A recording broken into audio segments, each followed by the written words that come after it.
கணபதியே நம. 1. ஞான சம்ஹிதை. அதில் 28 சிவ பூஜைக்கு உரிய மலர்களும் தாரையும். நைமிசாரண்ய வாசிகள் சூதமா முனிவரை பார்த்து, வியாசரின் சீடரே, சிவபெருமானை எந்தெந்த மலர்களால் பூஜித்தால் என்னென்ன பயன்கள் கிடைக்கும் என்று கேட்டார்கள். சூதமா முனிவர் கூறலானார், தவ ஞானிகளே, பெரும் செல்வம் பெற விரும்புவோன் தாமரை மலர், வில்வம், சதபத்திரம், சங்க புஷ்பம் ஆகியவற்றால் லட்சக்கணக்கில் பூஜித்தால் சந்தேகமில்லாமல் பெரும் செல்வத்தை பெறுவான். தாமரை மலர்கள் 20 கொண்டது பிரஸ்தம், சதபத்திரம் 1000 கொண்டது அர்த்த பிரஸ்தம், வில்வத்தலம் 1000 கொண்டது பிரஸ்தம், அதாவது 16 பலம் எடையுடையது பிரஸ்தம். மகா பூஜையில் மலர்களை கொண்டு பூஜிக்கும் போது மலர்களை எண்ணிக்கொண்டே பூஜிப்பது தவறாகையால் இப்படி நிறுத்து பூஜிக்க வேண்டும். ராஜபோகத்தை விரும்புவோன் பழுதில்லாத 10 கோடி மலர்களால் பார்த்திபலிங்கத்தை பூஜிக்க வேண்டும், அல்லது 10 கோடி வில்வத்தலத்தை சுகந்த சந்தனத்தில் தோய்த்து பூஜிக்க வேண்டும். இதற்கு தாமரை மலர்கள் அல்லது சங்க புஷ்பங்கள் பூஜிக்கத்தக்கவை.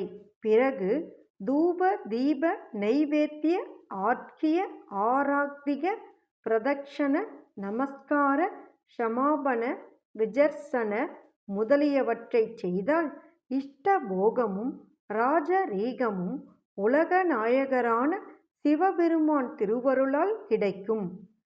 பிரதானித்துவத்தை விரும்புவோன் 5 கோடி மலர்களாலும், சிறையிலிருந்து நீங்க விரும்புவோன் 1,00,000 புஷ்பங்களாலும், நோய் நீங்க விரும்புவோன் 50,000 மலர்களாலும், அழகான மங்கையை மணம் செய்து கொள்ள விரும்புவோன் 25,000 மலர்களாலும், கல்வியில் விருப்பம் கொண்டவன் 12,500 மலர்களாலும், பகைவனை வெற்றி கொள்ள விரும்புவோனும் பகைவனை ஊரை விட்டு விரட்ட விரும்புவோனும் 10,000 மலர்களால் பூஜிக்க வேண்டும்.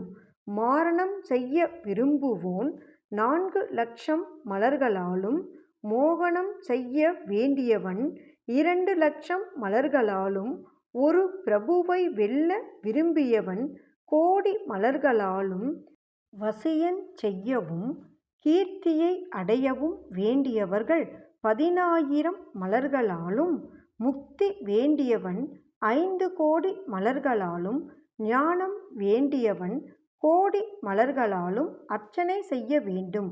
சிவபெருமான் பிரத்யட்சமாக வேண்டியவன் 1/2 கோடி மலர்களாலும் அர்ச்சித்து மிருத்யுஞ்சய மந்திரத்தை 5,00,000 உரு ஜபிக்க வேண்டும்.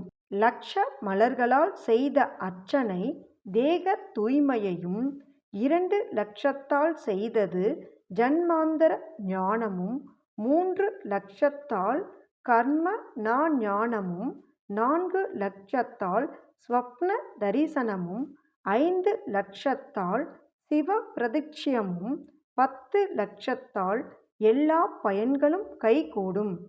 முக்தி நிலை அடைய விரும்புவோன் 1,00,000 தருப்பையாலும், தீர்க்காயுளை விரும்புபவன் 1,00,000 அருகினாலும், புத்திர பேற்றை விரும்புபவன் 1,00,000 கருவுமத்தையாலும், புகழை விரும்புபவன் 1,00,000 அகத்தி பூவினாலும், சித்தி முத்திகள் வேண்டியவன் 1,00,000 துளசியாலும், சத்துருக்ஷம் வேண்டியவன் 1,00,000 வெள்ளருக்கு மலர், மாதுளை மலர், உட்பல மலர், சப்பாத்தி மலர்களாலும், ரோக நீக்கம் விரும்பியவன் கரவீர மலர்களாலும், விஷ்ணுவின் அனுக்கிரகத்தை வேண்டுவோன் அதசி பூவினாலும், முக்திகாமி வன்னியினாலும், அழகான பெண்ணை அடைய விரும்புவோன் மல்லிகையாலும், தானிய சம்பத்தை வேண்டியவன் மலை மல்லியாலும் வஸ்திர சம்பத்தை வேண்டியவன் கோங்கு மலராலும் மன நிர்மலத்தை வேண்டுவோன் நிற்குண்டியாலும் பூஜிக்க வேண்டும். சிவப்பிரீத்தியான மலர்கள் கிடைக்காவிட்டால் சண்பகம் தாழை தவிர்த்து இதர மலர்களால் பூஜிக்கலாம். இவ்விரண்டு மலர்களும் சிவ பூஜைக்கு யோக்கியமற்ற மலர்கள். இவை அவ்வாறு நீக்கப்பட்டதற்கான காரணத்தை பின் சொல்லுகின்றேன். சிவப்பிரீதியான மலர்கள் லட்சம் கொண்டு அர்ச்சித்தால் அனந்தமான பயன்கள் கிடைக்கும். இனி சிவபெருமானுக்கு தானியம் சமர்ப்பிக்கும் பயன்களை சொல்கிறேன்.